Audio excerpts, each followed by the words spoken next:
ওমানে যারা আমাদের বাংলাদেশি প্রবাসী ভাই বোন আছেন, আপনাদেরকে আউটপাসের জন্য বড় ধরনের সুখবর দিয়েছে বন্ধুরা দূতাবাস। পাশাপাশি যারা জরিমানা ছাড়া দেশে যেতে চান, পাশাপাশি যারা জরিমানা ছাড়া ভিসা পতাকা লাগাতে চান, তাদের জন্য বড় ধরনের সুখবর রয়েছে। তবে অনেক প্রবাসী ভাইরা এখনো এই বিস্তারিত নিয়ম কানুনগুলো না জানা থাকার কারণে বা না জানার কারণে অনেকে এখনো পর্যন্ত করতে পারতেছেন না বা করেন না, বা অনেকে আগ্রহ নিয়েই করেন না, অনেকে অনিচ্ছাকৃতভাবে এখনো লেনদেন করতেছেন। তাদের জন্য পরবর্তীতে বড় ধরনের কঠোর অভিযান চলবে। আপনারা সময় খুবই কম, জুন মাস, জুলাই মাসের 31 তারিখ পর্যন্ত এটার সময়টা বেঁধে দিয়েছে। তো দূতাবাস তরফ থেকে কি বলা হয়েছে সেটা আমি আপনাদেরকে একটু জানিয়ে দিই। 1 নম্বরে, প্রবাসীদের জন্য মেয়াদ উত্তীর্ণ কাজের ভিসা নবায়ন এবং নিয়োগকর্তা স্পন্সর পরিবর্তনের ক্ষেত্রে সকল প্রকার জরিমানা মাসিক এবং অন্যান্য মওকুফ প্রদান করা হয়েছে। মানে যত ধরনের জরিমানা আছে সকল ধরনের জরিমানা মাফ করা হয়েছে, এটা কিন্তু এখানে স্পষ্ট আকারে লেখা আছে।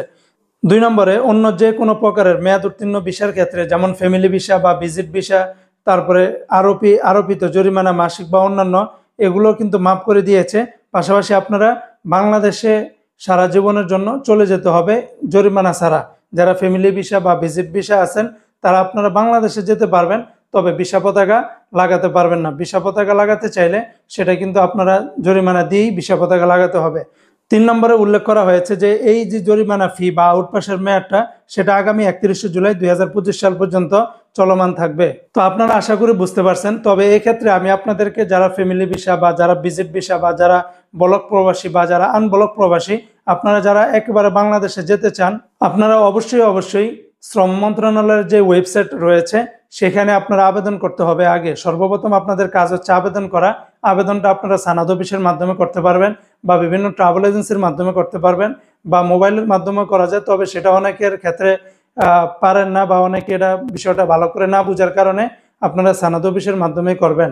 তো সেখান থেকে করার পরে আপনারা যখন 1 সপ্তাহের ভিতরে তাদের যেই মানে অ্যাপ্রুভ, সেটা যখন পেয়ে যাবেন, আপনাদের কাছে যদি পাসপোর্ট না থাকে তাহলে আপনারা ডাইরেক্ট দূতাবাসে যাবেন। দূতাবাস থেকে আউটপাসের পেপার নিয়ে টিকিট কেটে এয়ারপোর্টে গিয়ে ওখানে শ্রম মন্ত্রণালয়ের লোক আছে, ওখানে আপনাদের পেপার দেখে আপনারা চলে আসতে পারবেন।